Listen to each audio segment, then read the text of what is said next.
Hi guys, welcome back to my channel. It's me, Maddie. Thank you so much for stopping by. If you're here again from my last video, thank you for coming back.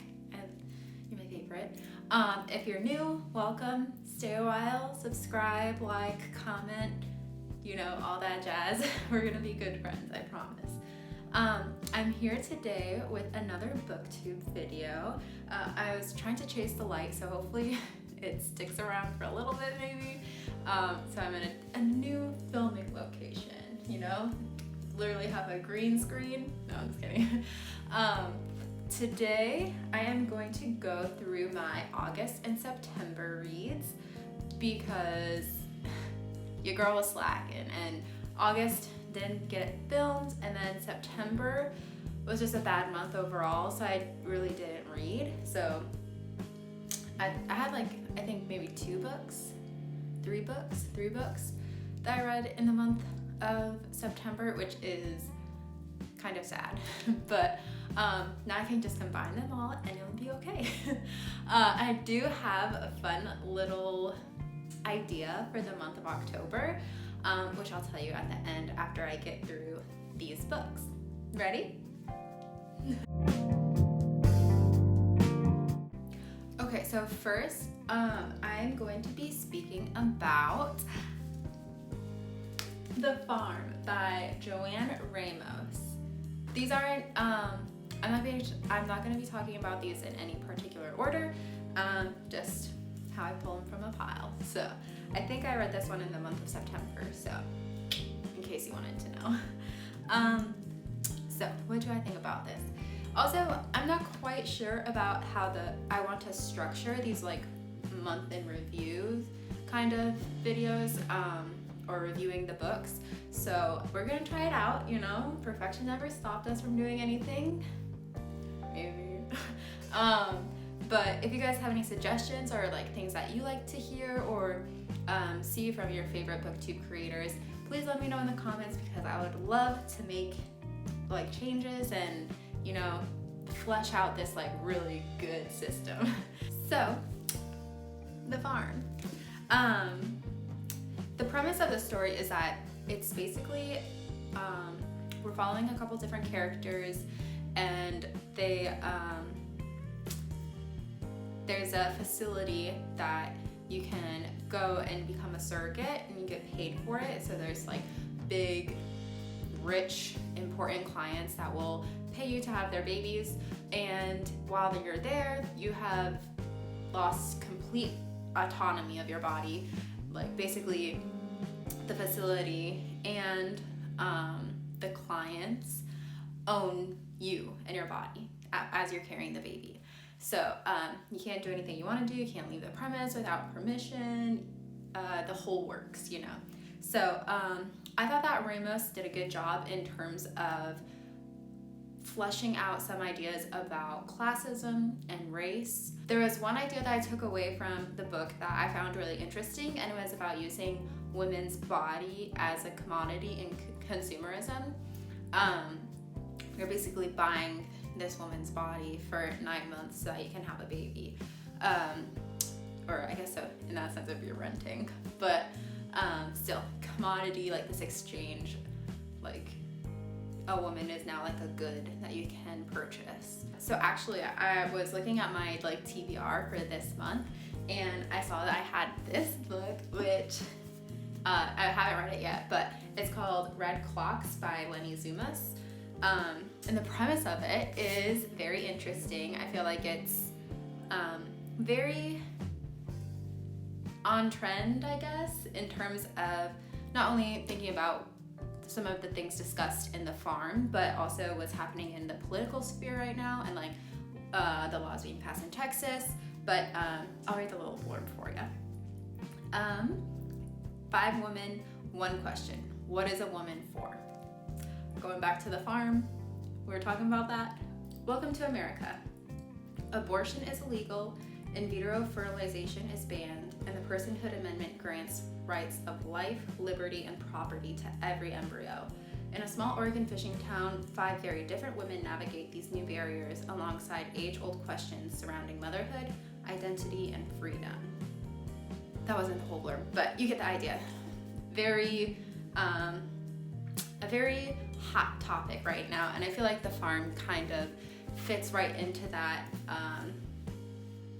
debate and discussion. What it means to be a mother, like what it means to be a woman, women's bodies, rights of women's bodies. So it's very interesting. I'd like to see if you guys have any ideas, if you've read either of these books, your thoughts about it. With Ramos, I feel like she could have maybe delved a little deeper into race and classism, or even just like flushing out like the lack of autonomy that these women have over their bodies while they're at this facility. So it was an easy read because it was kind of like, there was still some fluff to it, I guess, but it was interesting. And I feel like she could have, well, she did, and she could have made even a bigger statement, just like exploring those different themes a little bit more, if that makes sense. And next up, we have A Single Man by Christopher Isherwood. So this book follows a day, the whole novel is within a span of a day, of a man who recently lost his partner and is kind of struggling with ideas of age and gender and sexuality. There's different power dynamics. It's pretty packed full. My wife actually got this assigned to her in a gender queer studies class that she had to read this as an assignment. So that's all her notes, which it's kind of fun going through a book that she's read before, and she writes her little notes, you know, getting to see like her ideas as I'm reading it, and also forming my own ideas. So that was fun. But I thought it was a pretty good novel. I read it in a whole day. So if that doesn't say anything, well, I don't know if does it say anything? No. So it was interesting to read about Isherwood's different opinions or thoughts on like gender roles and like politicizing gender roles, that sort of thing. You know, usually I'm not a fan of a story that takes place within such a short time span, because I feel like a lot of times you get lost in like extra details that aren't necessarily pertinent to the story or the progression of the plot. But I guess in that sense, I enjoy like the slowdown of the plot, because then it gives the author time to play with words and description and you know, give the story and the details a little more life. Did you like that? I'm like dancing, so I'm trying to describe what I think. The ending, I was, you know, with the way the author starts and ends the book with using different narrations, it's made me think or question whether or not the ending was really reality or if it was something else. If you know what I'm talking about, or if you want to go read it and then we can talk about it, I'd love that. Because I was asking my wife about it, but it had been such a long time since she's read it that she wasn't quite, she was like, I would need to refresh first to be able to have a good conversation about it. So that was A Single Man. I don't know if I'm saying enough things about these books, but we're gonna go for it. We're going. We're just gonna keep moving. I gotta hurry up before the light goes away. In Michigan right now, the past couple of days have just been so dreary and gloomy. Like I haven't seen the sun in 2 or 3 days. So it's really different from Colorado, where I'm originally from and where I lived just last year. Because I think it's 360 days. Maybe I'm making that up. It's like 300 something days of sunshine a year, like literally in the middle of winter. The very like day that you have a giant snowstorm, that same day the sun will come out and melt half of it away. So I love it, but I miss the sun. But anyways, let's not get off topic here. So next I read The Devil and Miss Prin by Paulo Coelho.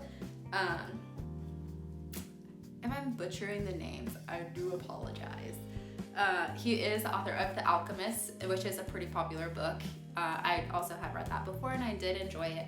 I feel like Paulo Coelho has a really rich and comforting style of writing and voice when he is telling stories. It seems almost like folklore, like you're reading like a fairy tale, or maybe not even that, maybe just like your grandma is telling you like a story that her mom or her grandma told you, well, I guess that's kind of like what a folklore is. So this story follows the inhabitants of a village as a stranger comes and offers a sort of a game almost to see if people are inherently good or evil. He gives them a temptation, and then they have to, decide whether or not to take that temptation and prove that people are inherently evil, or to maybe let their village kind of peter out because it's a lot of older people,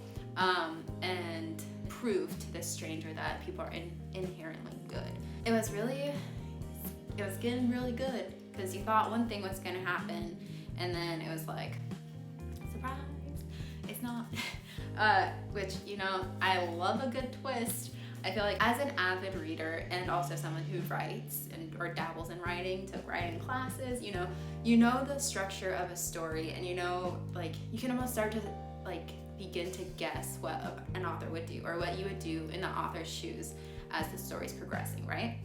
But it gives me immense pleasure when people surprise me, because a lot of times you're reading, you're like, oh, I can kind of guess where the ending is going, or oh, I can see where the story's headed, but then it's like, bam, you were wrong.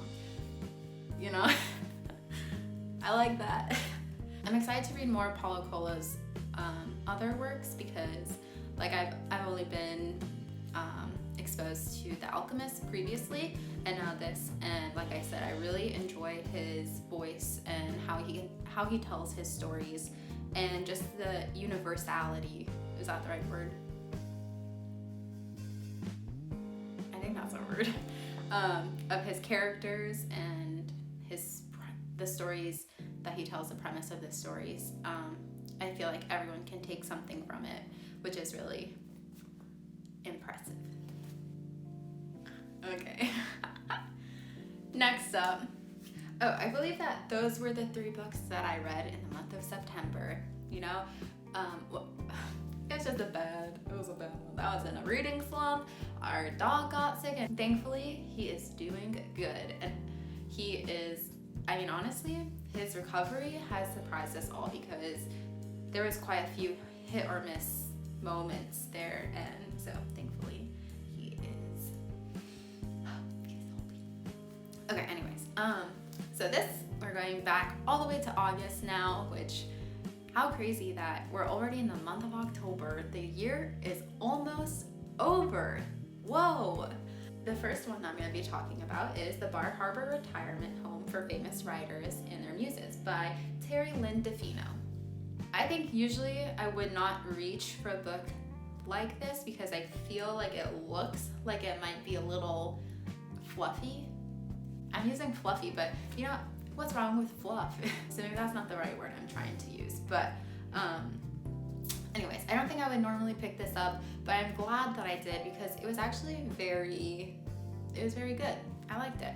It follows a couple famous writers who are in a retirement home, kind of at the end of their life, and it also follows the story of one of the caretakers there. So there's a couple different points of view that you're getting to read the story from, but there's a twist.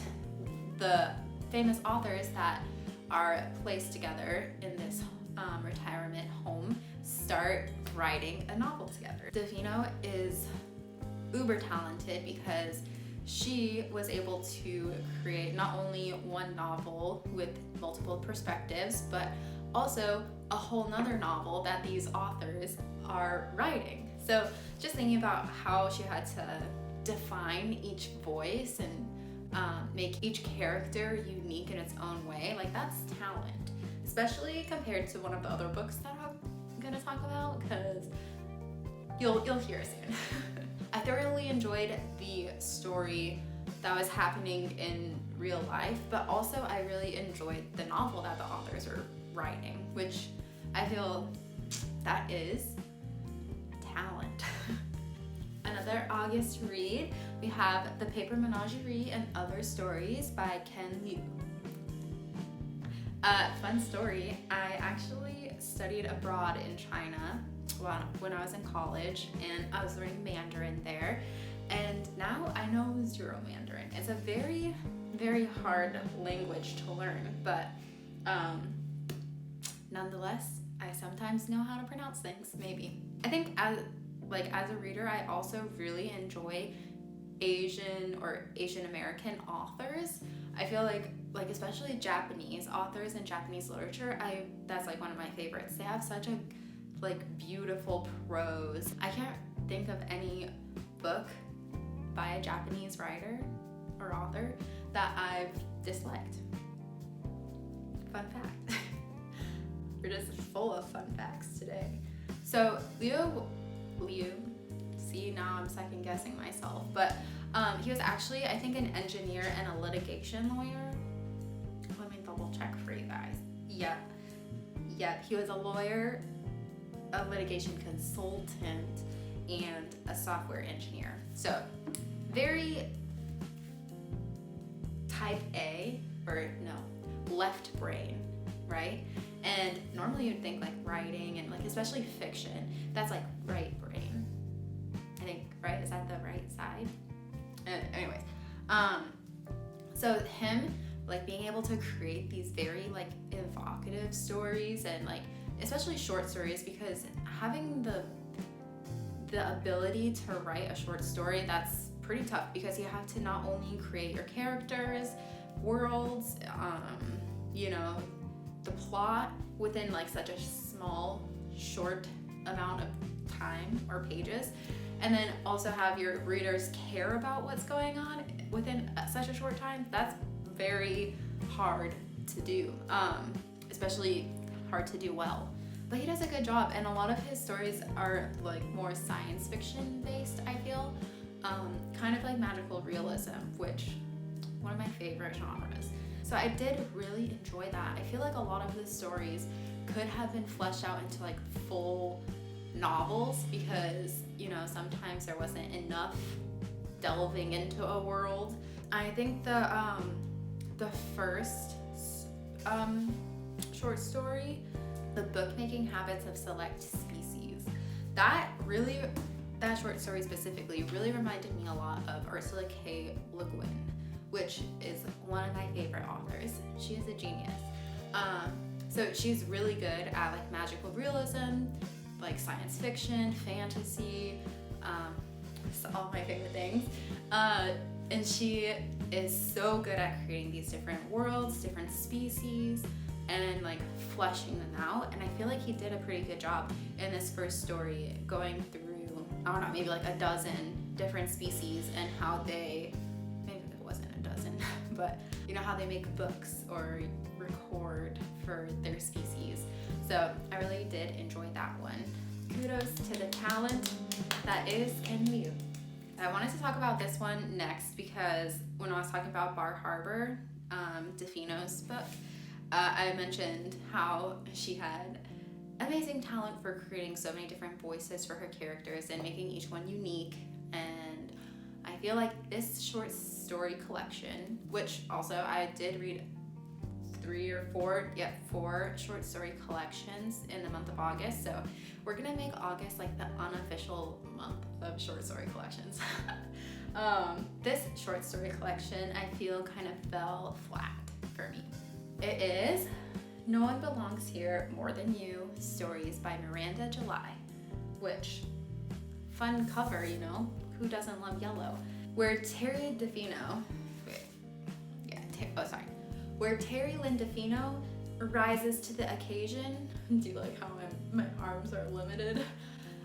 Miranda July fell, if that's the right way to say it. I first started reading the first story and I was like, wow, this author has a very, very unique voice. I I love it. It's fun. It's weird. I like it. But moving on to the second story, the third story, the fourth story. That's it. That's the issue with having maybe too unique a voice, is that it's almost like she couldn't like get away from her own uniqueness. Every story really sounded the same, unfortunately. Which, you know, kudos to Miranda July for having such a unique voice that it comes through in all her work. But I think as a short story author, or at least in a short story collection, I feel like the short stories should be able to stand alone, or work cohesively with other short stories in a collection, which I feel like these, because they're so, like, the voice is so similar, I don't think that she quite hit the target. I think usually it takes a lot for me to, like, dislike a book, which I'm not saying necessarily I disliked every single short story in this book, but as a collection, I disliked the collection. Maybe I'll give Miranda July another chance. If you guys love her, or if you have any suggestions, second chances are always given out. All right, so we got 3 more. Stick with me, kids. Next up, another short story collection. The Beautiful Indifference by Sarah Hall, which, look at how pretty that cover is.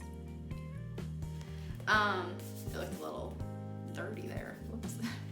I really did enjoy this collection. I feel like Sarah Hall, where Miranda July, like, all her stories sounded similar because of her voice. I feel like Sarah Hall, her voice and the way that she writes, she's a British author, or English author, they sound very British, but all the stories were unique in their own way, and a lot of them did have some really surprising twists that made it enjoyable and you wouldn't necessarily expect, which, again, kudos. There was one short story called The Agency that I think is also very, I feel like it's almost like a taboo topic, but see, I'm not sure how much to say and how much is spoiling a story, or, you know, like how much you guys want to hear, or like you want to keep it a surprise. So I'm just gonna keep it more like surprising, right? I don't know. Anyways, The Agency, taboo, kind of switching the roles in terms of what's acceptable for a woman to do versus what's acceptable for a man to do. You know, you get what I'm putting down? Okay. Next up, another short story collection. We have The April 3rd Incident by Yu Hua. So this actually wasn't as impressed with this as I thought I was going to be. In the blurb, it does say that it departs from conventional realism, so I'm already like, okay. And it's kind of inspired by, it's more surreal and subjective, and kind of inspired by Kafka and Faulkner. So I was like, I'm gonna give it a shot. But I feel like it kind of fell short for me. Yu Hua's writing style is kind of like dreamlike in a way, which makes sense, you know, departing from conventional realism makes sense. But in a sense that sometimes it wasn't a clear picture of what was going on, or what even was the plot of the story, or not even the plot, but what's happening in a certain scene, which I don't know if I enjoyed really. It felt like you're like kind of slugging along in a dream instead of like going on a like adventure. So, you know, some of these short stories I did not enjoy, and it took me quite a while to get through. But there was one little detail that I thought was really fun. I think it's with 2 stories, one Death Chronicle, one named Death Chronicle, and one called In Memory of Miss Willow Yang. Yeah, sorry, I'm just checking my notes. Some of the details merged and kind of bled into the next story, which I'm a big fan of. Have any of you guys ever read Revenge by Yoko Ogawa? also another one of my favorite authors. Revenge is a masterpiece, right? Yoko Ogawa takes different like details from each story, which it is another short story collection. See, I'm a big fan. So she takes little details from each story, and then like she leaves like little Easter eggs in each of her next stories that like comment back on what happened in the last story. And it's just like each story can stand alone and be its own thing. But then when you put everything together, you see how everything's connected, and it's just thinking about all the time and effort that had to go into planning and making sure everything fit cohesively together. Another big talent. So yeah, that one, it was okay.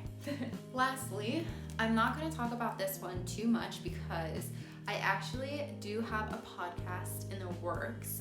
It's not so much like about fiction books, but non-fiction books. So the next one that we have is Atomic Habits by James Clear. I am gonna be speaking about this more in depth on the podcast, giving my like 2 cents, so when that comes out, and if you guys would like to listen, I will let you guys know. But I did enjoy that James Clear made this very easily consumed, easy to read, easy to understand. There's a lot of like step-by-steps. There was even chapter summaries, which is very helpful for like a self-help nonfiction book, so you can go back, see the important parts to like refresh, I did enjoy that. And I'll be speaking more about the content of the books, or of this book, more in depth on my podcast one day. So that's it, guys. We did it. That was all the books. I'm really proud of myself. I got through it. So now I did promise you guys to talk about my little challenge for myself in the month of October. I am really behind on my Goodreads challenge, like embarrassingly so. So I am making October my catch-up month. So I did the math, and I'm scared to say the number because it's very embarrassing, but I'll say it. I'm behind 17 books. Whew. Well, I actually have read 3 books so far in this month, so I'm 14 books behind schedule, which is still a lot.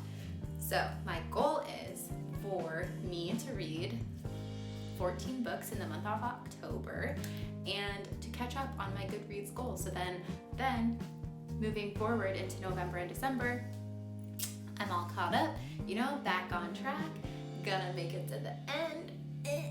So that is my goal. I did take this as an opportunity to maybe buy some books from like some authors that I'm enjoying recently, and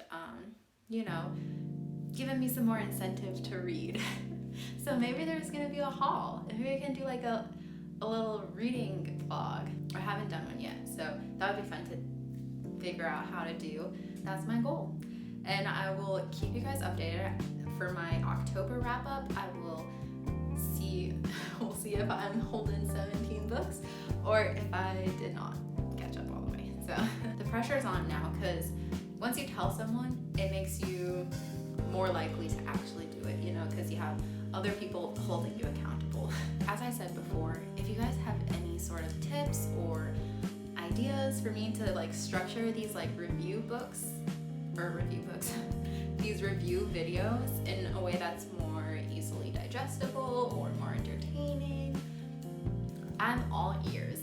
So let me know in the comments. Don't forget to subscribe, and I want to just thank every single one of you that did comment on my last video, because it's so fun seeing the comments and getting to respond back, and just seeing like, I don't know, it just makes me really happy. So thank you. I guess that's all I have for you today. Thank you guys again. Thank you. And I'll see you next time.